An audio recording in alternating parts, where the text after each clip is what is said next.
Howdy folks, you know what time it is. ScrawlrBox time! Again, because I'm running so behind on these things. Yes, ScrawlrBox. This is not a recent box, despite the fact it is now full on winter. I think this is an autumn box. I think this is October. But hey, I run behind on this channel. So let's just have a quick look at what's inside. Dun, da, da, da. Okay, I can see a little bit of the Artist of the Month print, and I have my suspicions. It's purple. I'm going to try and open this without ripping it as usual and watch me fail. Yep, there we go. Don't know why I bother, but it's kind of become a tradition now, so if I don't try, I'll just be upset with myself. And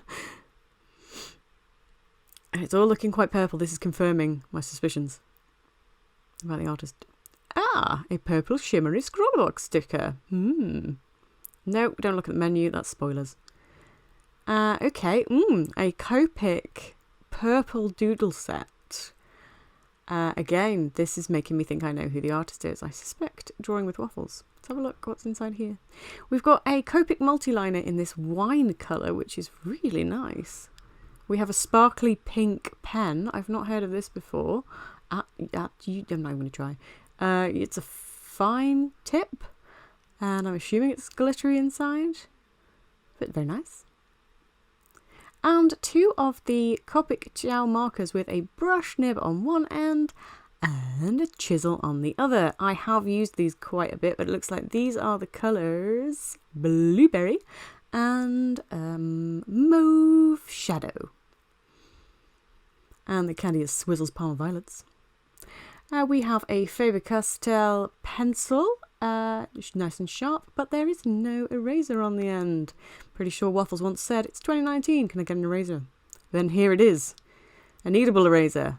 And it's in a nice, tight, but flaming hell, a nice, tight, really? Come on. Ah! And maybe, okay, there we go, yeah. It is nice and squishy.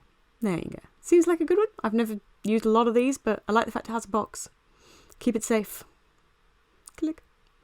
And finally, a Derwent paint pen. I've not used one of these before, but I assume it's similar to the Posca one that we got in a previous box that was kind of like a Posca fine liner. That's what I'm assuming this is, if I can just get into it.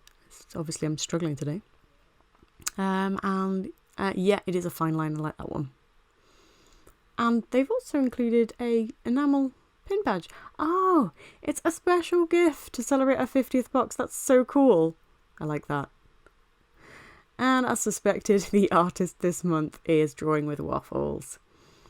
If you haven't heard her on YouTube already, I'm not sure how you found me without finding her, but she's on YouTube, she's fabulous, and here are all of her other social medias.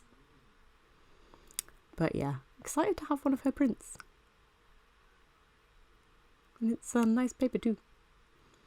And talking to paper, the waffly chest it's quite thick for marker stuff, so what is it? Okay, it's Cancel the Wall. I've not heard of that before. Usually marker paper is quite thin, so intriguing about this one. And the challenge this month is Dressed to the Nines. Okay, that explains why this lady's all dressed up in glam. Let's see what we can do with these supplies. How purple. I still like this pin. Okay, so I was having a bad sketch day when I sat down to do this. I thought, yeah, this is right up my alley. I get to draw something and then use markers. I like markers. I use them quite a bit. But I just couldn't get a sketch down. And there are days when that will happen to me. I don't know about you guys. There's some days I just can't sketch. I thought I had something here, didn't like it. Turned it over and just thought, you know what, I'm turning the camera off for a bit because I think it's not helping. And then I forgot to turn it back on. But I got something. I had a basic silhouette and it was time to flesh it out a bit more. I kind of wanted to go for a wintry piece because it is now winter. It's now December. I am feeling very festive and I am trying hard to control that. But I wanted to do something wintry, and so I thought if I drew a kind of princess looking character but in a winter garb, kind of like, you know, when they did the Beauty and the Beast Christmas special, that kind of thing, but my own sort of princess. And then as I was drawing it, I thought, actually, it would be really cool to draw the character that Rin drew and my own version of that. So that's what I decided to do. Apologies, I hadn't noticed as I was working on this that she has a massive head. The angle that I work on my desk is obviously flat, which is not ideal, but it's what I have to do to film. And I didn't notice until I'd inked it, and I was like, oh my, her head is rather large, but can't do much about that now. So yeah, anatomy's not fabulous in this one, but I enjoyed myself. And once I'd got the idea to kind of draw the same character that Rin had drawn, I thought that was quite neat, and I could kind of use elements that she'd had before, like the sparkliness and the stripes would come in. So yeah, but I hadn't really planned out how I was going to break up the contrast of the colours. That's kind of something you have to do when you're working in such a limited palette. Yeah. You may have noticed at this point that there is a tiny hand on my hand that isn't drawing, my left hand. I was holding my son at this point because he wouldn't stop cranking and I really wanted to draw. So I thought he'd sit on my desk with me. And as you can see, he's very distracting, playing with my engagement ring. But inevitably, it's kind of like when you have a cat on your desk, like I did in my previous video. Things get a little bit distracting, and he decided to grab the ScrawlrBox, which I thought, can I just let him have that? But then, no, it got a bit aggressive. So I took that away from him. And for a moment, he was settled. This is what being a mom is like. Being a mom and being an artist is like this. So yes, he was settled once again to try and just pat my desk or, you know, slap my hand occasionally as I was trying to do my inking. Until he wasn't. And yeah, then he decided he wanted what I was drawing. And as much as I tried to take it away from him, he was determined it was going to be his.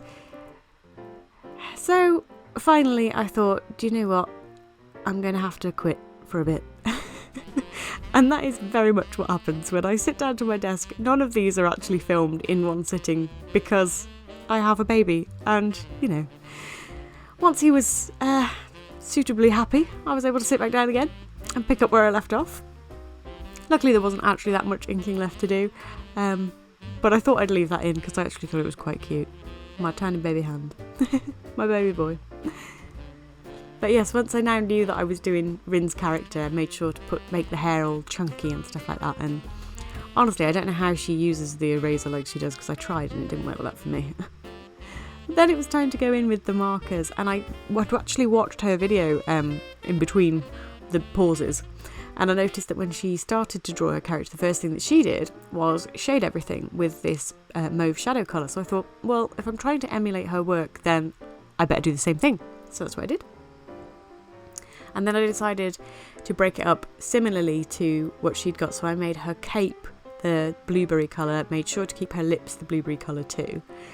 And then because she said the accessories were pink, I thought, well, the gloves are kind of an accessory and I'll do that. I tried to add some of the sparkly pink onto the cape, but it didn't really show up so well. And then I thought, well, if I layered the marker down first and then put it on, it might make a little bit of a difference. And I think it did. You can kind of see some of the shading, but not a huge difference. Not as much as I was hoping, but there's still a difference in colour between like the bumps on the dress and her gloves. So there's that. And then I decided I'd have to include the stripes somehow. And this is where I just carried on putting a buttload of stripes on stuff. I mean, I wasn't sure at first. When I started doing it, I was like, I've ruined it. But when I'd finished, I did kind of like it. So that was good. And I really wasn't sure whether to include them on the corset bit to start with, but I went for it. And then instead of putting that weird purple smoke in the background, I decided to make it look like she was kind of running away from somewhere and people were taking photos. I was just trying to prep the paint pen there. And so I was trying to do like flashes, like photography flashes in the background with the paint pen. And I think this turned out okay. Like the first one, not so much. I didn't really like that one as much, but I took my time more over the other ones and I kind of wish I'd have done that with the first one. But you know, we learn as we go. And I think it was kind of a good use of the paint marker as well as the little sparkles on her shawl. And finally, it was time to sign my name and call this piece finished. It was a fun piece to work on, I have to admit. So, here we are. This is what we made with the October ScrawlrBox. I really enjoyed working on this piece. It was kind of a guilty pleasure piece. I haven't drawn like a simple girl princess character for a long time, and I really enjoyed the sparkliness of that pen. Hopefully you can see that on camera. It really is quite sparkly in real life. But yeah, this is what we made, and here was the character we were inspired by. So side by side, that's obviously her day clothes and these are her princess clothes. If you like this, give me a big thumbs up please, and leave a comment down below. What would you create with this colour palette? Because I quite like it, not gonna lie. But that is it for this video, and thank you so much for watching. Until next time, I will see you later.